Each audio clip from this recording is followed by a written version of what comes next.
In an age long forgotten, when legends walked the earth like living storms, there lived a warrior whose name echoed across kingdoms, Roderick of Avalar.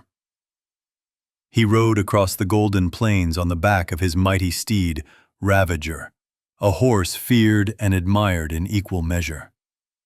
Morning sunlight brushed the horizon as Roderick ventured toward the borderlands of the Toran realm, seeking nothing more than a day of hunting and quiet. Roderick's arrow flew like lightning, and the wild stag fell to the dust. He built a fire, set the hunt to roast, and under the red glow of dusk, the great warrior finally rested. But fate had already begun its silent work. In the stillness of midnight, shadows moved. A band of Toran riders crept toward Ravager, their eyes gleaming at the sight of the legendary warhorse. Ravager reared with thunder, kicking one man aside, shattering another's shield. But ropes tightened, and the beast was dragged away into darkness. At dawn, Roderick woke. He saw the empty earth where Ravager once stood, and the world dimmed before his eyes. He clenched the soil in his fist, rose to his feet, and with a storm brewing inside him, walked the long road to Sarmantia, the nearest kingdom of Toran rule. As he approached, word spread like wildfire. Roderick comes, on foot. The people trembled. The king of Sarmantia, troubled yet dignified, rode out to greet him. Roderick's voice thundered across the gates. "If my horse is not returned, your finest warriors will answer for it." But the king bowed with respect. "Great Roderick, be our guest. Ravager cannot remain hidden. You have my word." That night, the palace slept, all except the warrior. A soft glow of candlelight slipped beneath his door, and then she stepped in, graceful as moonlight upon water, Tamina, daughter of the king. Her voice was steady, though her heart raced. "I have heard your name since childhood," she whispered.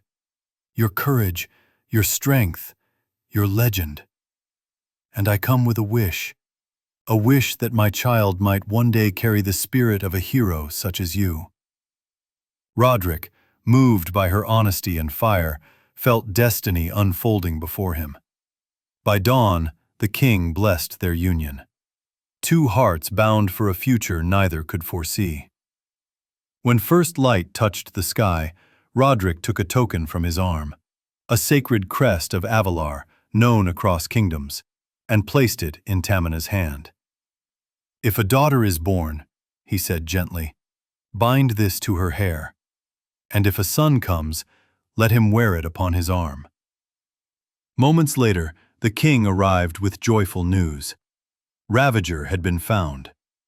Roderick mounted his companion, the earth trembling under Ravager's hooves.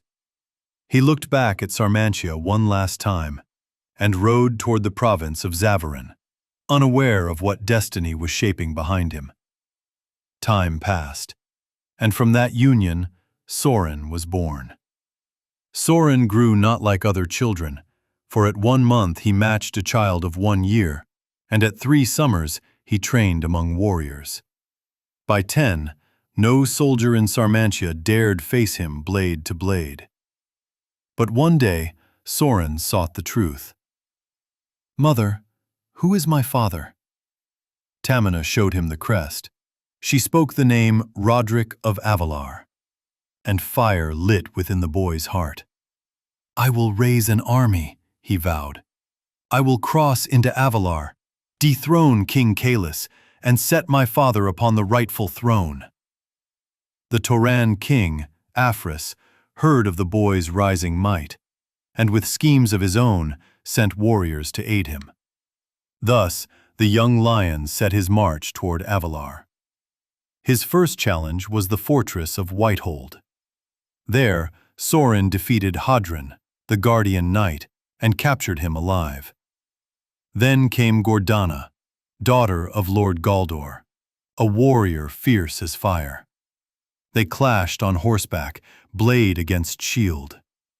Arrows sang through the air, and when Gordanna's helm fell and her raven hair streamed free, Sorren paused, astonished. But the warrior maiden escaped into the fortress, leaving him torn between pride and something deeper. Still, Sorren marched on. Beyond the plains, King Kalis learned of the threat and summoned Roderick. The warrior hesitated, angered by the king's past insults, but the elders pleaded, for without Roderick, Avalar would fall. So at last, the great warrior rode to war once more. And then, the day came. Across the vast open field, dust billowed in two directions. To the east stood Sorren and the legions of the Toran realm, young, fierce, unstoppable. To the west rose the armies of Avalar, silent, steady, bracing for the storm.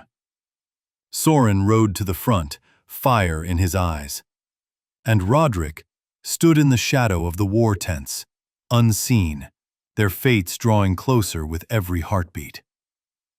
Thus the two armies faced each other, unaware that the coming clash would pit father against son, and carve a tragedy into the history of the world.